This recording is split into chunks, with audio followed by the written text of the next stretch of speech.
Kathy and Brian, thank you so much for coming on the Easy Prey podcast again. Thank you, Thank Chris, you, for Chris, having us for again. having us. Thank you. So, Kathy, we'll start with Kathy. Can you give a little background for myself and the audience about who you are and what you do? Sure. My name is Kathy Waters, and I am an advocate against the romance scams. I also have a job where I work for a well-known hospital. I am a operations coordinator, and so that's during the day. By night, which during the day too, I am an advocate, like I said.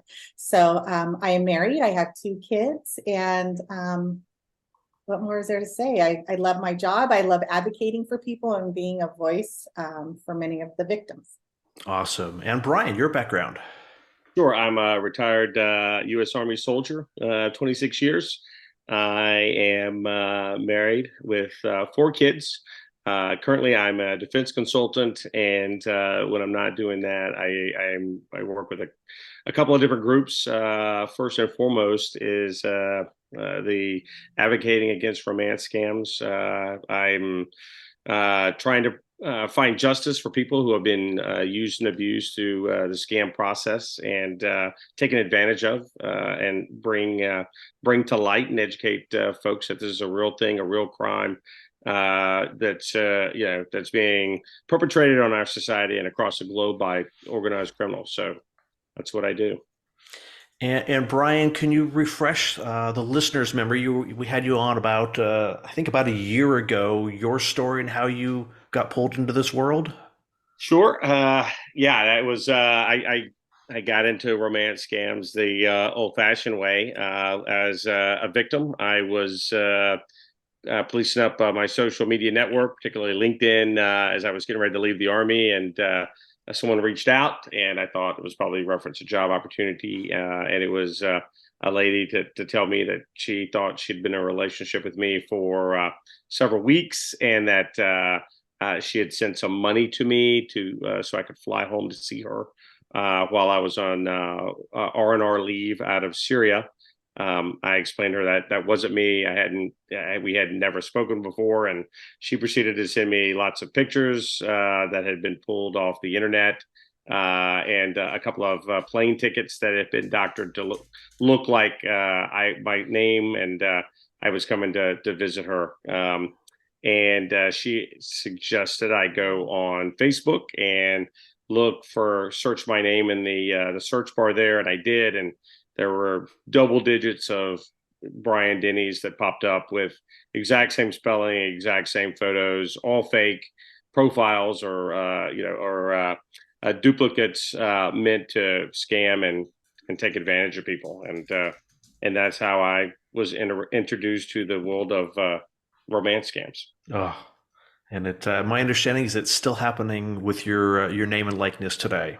Sure, you could go into Facebook and type in. I mean, and these are the easy ones to find. Just type in my name and they'll pop up. The harder ones are the ones that don't use my full name and just the images. And you could do some searches to kind of sort that out. And we relied upon people to kind of bring those to our attention. But yeah, it's absolutely still going on today. It's going to continue to go on, and as long as it's profitable for people to take advantage of others using the image, it's going to continue to make money for somebody. Yeah. And Kathy, what was your introduction to romance scams? Well, my mother's friend was being scammed by somebody. One of those stories that was too good to be true. And, you hear about it. You never think you're going to be affected by it. And fortunately, I was not a victim of it, but seeing my mother's friend go through this and kind of does make you a victim. So I recognized that the name on Brian's uniform was not the same name that she gave me.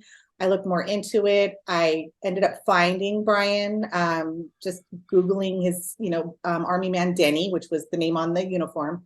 Brian got back to me and told me that he had been dealing with this for the past 6 months, and neither one of us knew the extent of it, how big it was, if one scammer had his pictures or if it was a multitude of people. And unfortunately, it was a multitude of people. And like I said, it still goes on to this day. I'm finding accounts often, and I report them as Brian's friend, and unfortunately, they're still remaining. So we're not having a lot of luck on that end. but it's still going on. Yeah, we haven't seen any progress on that end, unfortunately. Do you just kind of get the whack-a-mole progress? So like once in a while you'll get an account killed off and then it just pops back up again? Yeah. Oh, yeah. Absolutely. Hmm. Yeah, absolutely. It's there have been some that have come down. I don't know what the difference is of why some come down and some don't. But yeah, these guys, they pop them right back up, and with either Brian's pictures or somebody else's picture that's being used. So have you And ever? I would say it's not like that you get rid of one and all right, there's a victory, there's nothing out there. I mean, literally, there are dozens and dozens and dozens. And if you look across the social media platforms, hundreds of fake profiles with my images or folks like me, men and women. And so you get one down, Yeah. it's almost so what, So right? so What it's the about what whack-a-mole about game with all the moles up.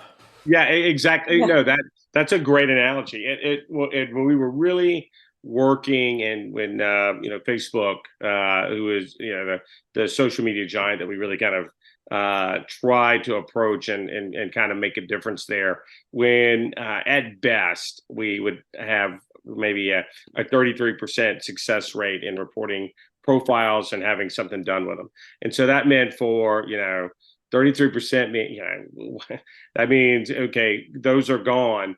There's still 3 times that many out there that are still active and that you didn't make a dent in. So and that's just reality. So you get one down, it's almost like, okay, that was great, so what, right? Did it really do anything? And it's hard to really gauge what success you're having when you go back and see the same fake profiles are still up and in existent, week after week, month after month, and sometimes years. Hmm. Have you guys been able to determine whether this is a diverse group of unrelated perpetrators, or is it, do you think, like one criminal enterprise doing all of them? I think it's an array of them. There's different organized crime groups that are out there that definitely use Brian's pictures. But I also think there's individuals too that are out there that are trying to make a buck too on his pictures, that don't necessarily work under the organized crime groups. We did just notice one I sent to Brian with crypto information, and crypto's not, it's being used a little bit within Ghana and Nigeria, but it's primarily used within Asia. So I don't know. Brian's pictures sounds like might be going over there now, and that's just going to cause even more world of hurt. Yeah. So this all leads to kind of your advocacy group and the launch of World Romance Scam Prevention Day. Is this your first year, or have you been doing this multiple years? No, it's our first year actually. We had the thought about it last year, about the end of last year, started looking into it, and we were able to put in, it's kind of like an application they have to put in. You have to be approved because if they feel that your day is worth it, to help people, then they'll okay it, and they did. And so we started just getting the word out with a lot of different connections that we've made over the past almost 7 years now, and we've had a great response.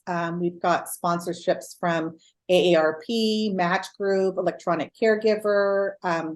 It's been great, and then plus 30 to 40 other different organizations, anti-scam groups that are supporting the day too. That's awesome. And what date is it?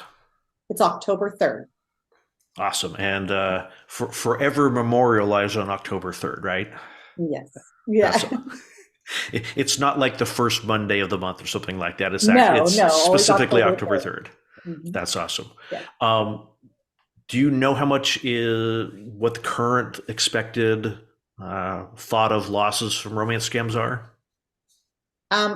The only up-to-date number that I know is through the IC3, and they were saying that for romance scams alone, it is over $700 million out of the United States. But they haven't put pig butchering in with the romance scams, which is a different type of scam. That's investment and romance scams. But if you total all of that together, it's over 3 billion out of the United States. And this number and the name of it, pig butchering, is getting a lot of attention and turning a lot of heads. And I think that's why this day coming up is going to be as successful as it is. People are knowing that more needs to be done, more education, awareness. Yeah. So, and the pig butchering scams are more, like I said, they're investment scams. So it's big money, huge money that's going out instead of, a couple thousand. I mean, we're talking into 100,000s, close to millions. So.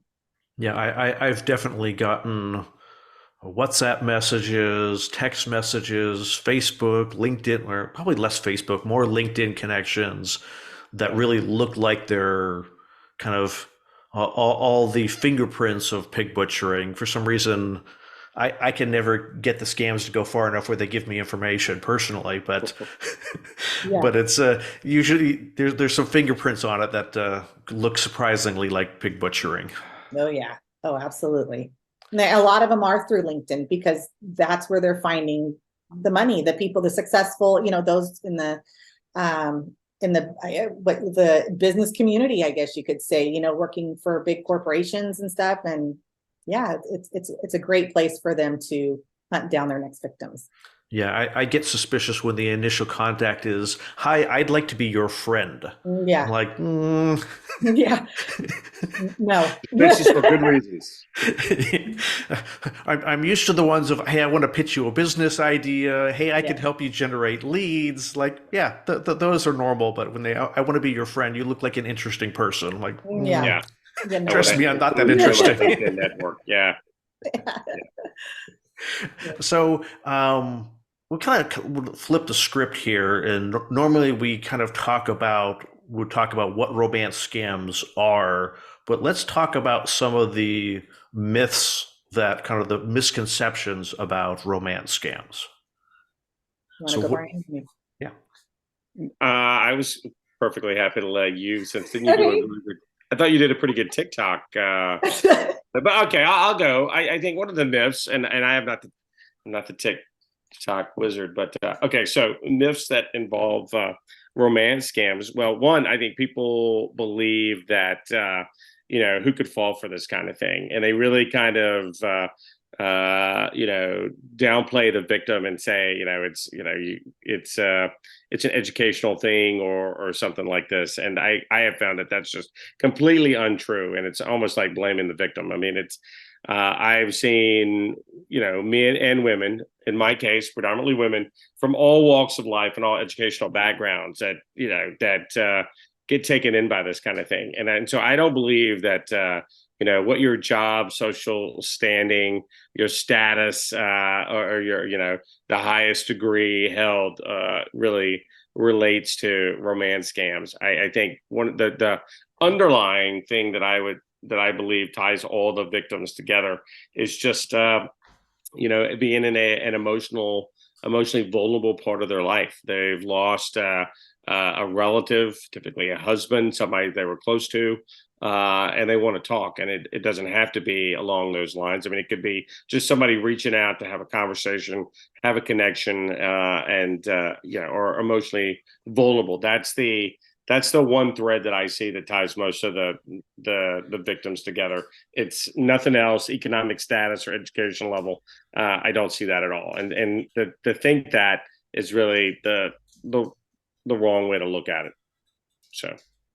Yeah, I'm also seeing difference in aging. They say it only happens to our elderly community. That's simply not the case at all. In fact, these scammers are going after some of the younger, even juveniles. They're not sending, the juveniles or the young, 19, 20, 21. They're going after them for photos, blackmailing them for those. A lot of sextortion going on between that. They build a relationship, not necessarily a romance. Sometimes there is, but it's still a relationship scam. And these kids are sending, promiscuous photos, and then they're blackmailed. And I've read a few different reports now of teens that have committed suicide over it because they just can't stand the thought of any photos being out there of them, their friends. I mean, it's just such a big, important social time in their life, and having to deal with that, having to tell somebody the embarrassment follows any age, and so does manipulation and blackmail. So Yeah, I mean, those are two huge misconceptions that people have. And are the primary kind of connection points social media, dating sites? How are, like, under what platforms or what circumstances are these connections initially started? Um, Uh, every platform I've seen, it's every platform is kind of, it can be a conduit, but some, so in some platforms like let's say Facebook, where you're communicating potentially in the open, Mhm. people quickly will try to move you into a scammer will try to move you into their own private email account to take that kind of conversation offline, so other people can't see it and can't won't be able to advise the person being scammed that, hey, this is obviously a scammer you're talking to. So any site can be used to set the hook, but really it's very quickly moved, kind of behind the scenes in most cases. Do you think that's done? I have my own opinions on this. Do you think that's done to keep those public accounts active and have them not shut down by, if all my scamming is going on a different platform and uh, Yeah. your social media platform looks at the contacts, oh, we don't see anything odd happening here. Yeah. So that, I mean, so I think, yeah, that there's probably several reasons. The one I suggested is to keep that conversation, out of visibility from the rest of the people that may be looking at that. And also the people from like social media who may be looking at that account going, hey, is there something fishy or wrong here? Well, they don't really see any of the texts or conversations Yeah. because they've been moved and hidden. So yeah, I think that I absolutely could play into it. But we're assuming, of course, that the social media giants actually have somebody that when you report an account, they go and look at that kind of thing. I personally don't believe that they do. I think it is really algorithms. And so if they did have somebody actually go in and look at the verbiage and see what was being said, it may pique some interest. But I don't think that they do. Yeah, I think they meet their person, they move the conversation, and then they park their account, so it's not reported. And then once they start building a relationship, or that scam, or they figure it's the scam is figured out, then they can boost up that account again and move on to their next victim. So yeah, because the longer the accounts, or the older the accounts are, the more reliable they look. Mhm. Yeah. And social media platforms don't recognize them as a fake account. They look pretty legit to them. So yeah, as long as they can hide them and move the conversation over to the WhatsApp, Hangouts, all those encrypted sites, then they're one up on us, unfortunately. Yeah, that the freshness of the account is definitely one of the things that I look at when someone's saying, "Hey, Yeah. do you think this is a legitimate cryptocurrency exchange?" And it's, I look at the domain age and Yeah. it's been around for 3 days. Like, Yeah. Yeah. probably not. They're probably not one of the top 50 exchanges in the world if they've only been around a couple of days. So Right. that the freshness of the account is always something that would, uh, in my mind, register as a red flag. But Absolutely. you just said something there, in terms of people just need to know. Go look at the domain name. To do that, Yeah. right? Um, yeah, a lot of people would know to do that, and there's always indicators. But if you want to believe this is real, you'll believe it's real, despite all the things being pointed out that would highlight that you're being duped and this is fake. People that want to believe this is real will believe it's real. Well, and it's not like the first conversation is, "Hey, ma'am, I'm Bob. Can you wire me $50,000?" That's not how this converse. That's not the first part of the conversation. There's a lot of grooming techniques that are used over the course of a long period of time. Uh, yes, but also maybe no. I mean, I think Kathy and I, one of the things we've been surprised about is how fast they will go into building a kind of romantic relationship, or is the best you can do online without meeting someone in person, and then very quickly, hey, I need money for this, that, and the other. And it can be as innocent. I think I mentioned this last time. Something that I heard over and over again when we first started this, that I'm a widower. I'm serving the military overseas. Yeah. I have tons of money, but I'm in pick a country, and I can't access that. My son's back in the States in a boarding school, and we have a couple of conversations, and I really feel a bond. I start throwing the flowery words at you, and next thing you know, my son's injured in a horse riding accident at boarding school, and I can't help him because I'm overseas, but he needs money for medicine, and it could be $500. But if you test the waters with that $500, that gets the ball rolling. And Kathy could attest, it does not take long to go from, hey, we just met, to could you help me take care of my son? So yeah, I have noticed with the pig butcherings, because it's such big money going through the investments and stuff, that the grooming does take a little bit longer. They have a more detailed story with, their investments and how much they've made. And, they have fake websites to show them, fake bank accounts. So I think that does take a little bit longer than that. But the ones that the romance scams that we're primarily used to dealing with, the ones that are out of Ghana, Nigeria, Turkey, those kind of things. Yeah, sometimes right off the bat, they'll ask you for a $50 gift card, or something like that. And like Brian said, to test the waters, exactly what it is. What can this person do for me? And if they can't afford any money, will they send me a picture? Will they give me their bank account information? Because they can maybe move some money through. Being a money mule, money launderer, people don't realize that they're being used for that as well. Yeah, it doesn't have to be about money. Maybe I could get a picture and kind of blackmail them. If they won't give me money to take care of my kid, or to buy, put that down, that down payment on a house together, maybe I can get them to give me some pictures, and I can blackmail them. So yeah, whatever they can get. Yeah, it's whatever. I've also, in talking to some other guests, I've heard of, when these scammers are working with multiple targets, when they're saying, hey, can you send me $500? It's not necessarily going to them. It's going to another victim to show proof of repayment of $500 that they sent to somebody else. So it's kind of like, well, I gave him money and he gave it back before, so he's proved that he's trustworthy.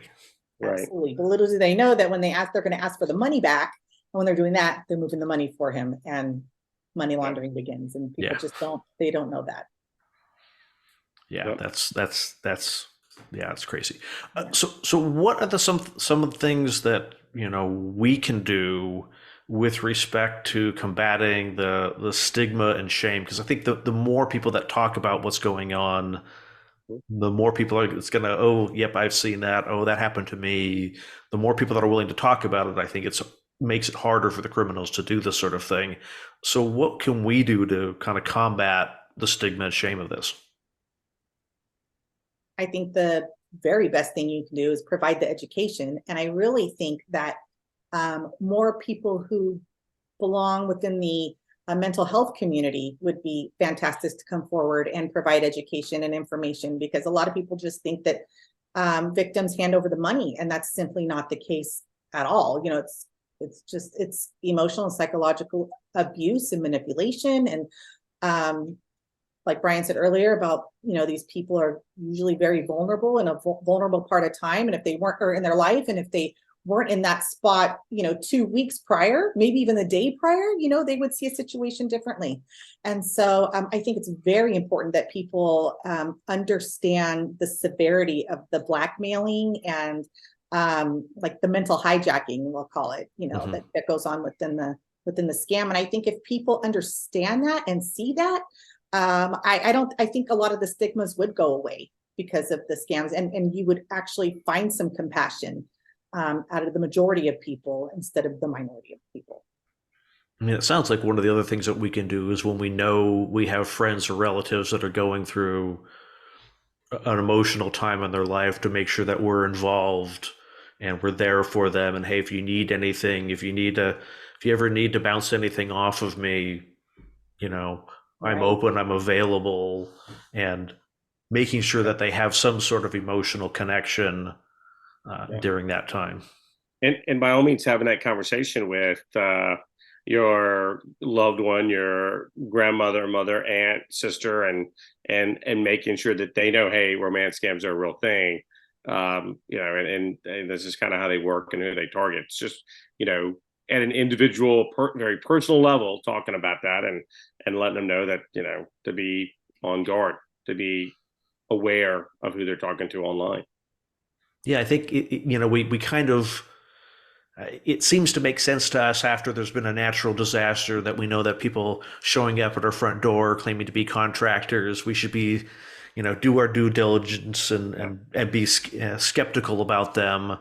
When it comes to relationships, I think we are often, well, I don't want to butt in, I don't want to get involved, I don't want to cross a line or step on someone's toes. Mhm. Yeah, and unfortunately, people wait to say something because they do feel like that, or they think, well, maybe there is something going, that's right here. Or by the time that they approach their loved one, the manipulation is so deep that then they don't believe them. But I do want to say we have a blog on our website about how family members or friends can deal with victims, the right things to say, to do, and just to never turn your back on them. As much as you as you've told them, till you're blue in the face that this is a scammer, look at all of the red flags. You can step back. It's okay to step back, but just don't close your door on them, because they're going to need somebody once that scam is revealed, and you don't want them to feel alone. That's the last thing you want them to feel, is alone. Yeah. And then with respect to the World Romance Scam Prevention Day, what can people do to get involved there? On the site, we do have community involvement. You can take anything you want off the website and share it. We have logos that you can share. You can put on your own profiles, or say that you're supporting the day. The more education and awareness, the better out there. So